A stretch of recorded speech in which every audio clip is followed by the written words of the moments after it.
Well, let's speak to a marathon runner, Nikki Murphy. She's taking part this Sunday. She says she's trained for the day and her experience should not be disrupted by protesters. Did you follow the Grand National? Did you? Well, because you went to Cheltenham. I did, yes. Yeah, no, I mean, it was a real shame to see the disruption, and I think it was a controversial event this year for lots of reasons. But we're going to be hearing from our marathon runner, but we're also going to be hearing from Anna Holland from Just Stop Oil, who says protests like theirs are the only way to invoke change. So really good morning to you. Should we start first of all with you, Nikki, because we know how much it takes to run a marathon, but you in particular will be overcoming physical challenges in order to complete this on Sunday. Yeah, it's been a real journey getting to the start line this year.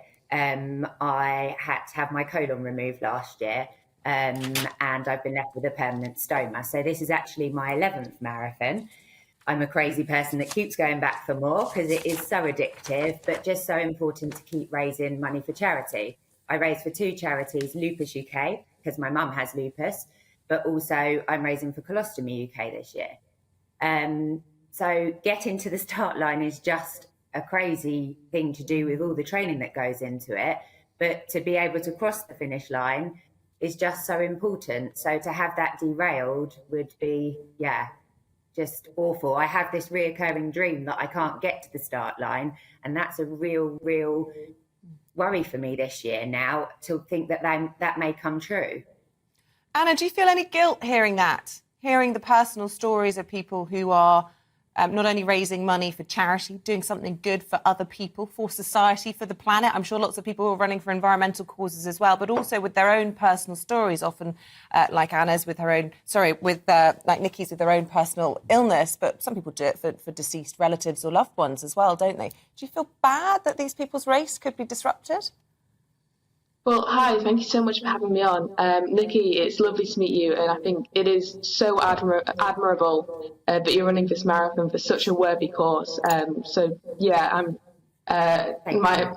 heart is with you. But I do just want to clarify that you've constructed an entire news story about something that may or may not happen. We haven't disrupted a marathon previously. Well, are you not going to? The marathon... Are you going to? Pardon? Are you going to disrupt the marathon?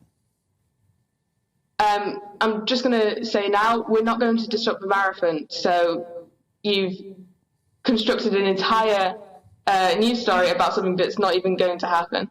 Well, of course, great relief. Well, what a relief. But, of course, nobody knows quite what's going to happen because, of course, you don't tend to advertise ahead of time, do you, when you are going to disrupt big sporting events at vast expense and imposition upon athletes' lives, for example. But hang on, he said no, he's not going to do it. You're not going to do it. We can all rest easy. People can run their marathon for worthy causes. Thank you for making that clear. Yes, but we do also encourage that anyone who's coming to the marathon also joins us to march for the climate, because it's so important. We are disrupting everyday people because we in Just Stop Oil are everyday people, just doing everything that we can to get our government to listen to us and end new oil and gas. You're disrupting ordinary people because you're ordinary people. Yes, every single person in Just Stop Oil is just an everyday person. Well, what's a not everyday person? Just like all the people who are running the marathon. Right. I'm a bit baffled. Baffled by that. Because what you're saying is... everyone in Just Stop Oil is a normal person. No, I think that's very obvious. Everyone is a normal, but what's a non-normal person? Look, what I'm trying to get across is that Just Stop Oil are fighting for an end to new oil and gas. And I've got that. We've tried every other method of making this change happen. We've tried going on marches, we've tried going on petitions, we've tried writing letters to our members of parliament, and none of that's worked. I've personally tried all of those in my past. The only way that we can create any sort of change is through disruption to sporting events, to people's lives. It's unfortunate. What makes you think it's affecting change, though? I mean, what makes you think that will do anything other than just make people go off your cause altogether, alienating many people who might be sympathetic? It's already with your begun views. to affect change. Every single political party, apart from the Conservatives, has adopted our demand into their political manifesto. Nikki, how do you feel about what Anna's saying? Are you relieved that she says she's not getting... sort of vague? I think you've said your plan, Anna, is not to disrupt the runners, right? Yes. OK, you personally won't, but you can't vouch for other Just Stop Oil people. Nikki, sorry, you do come in.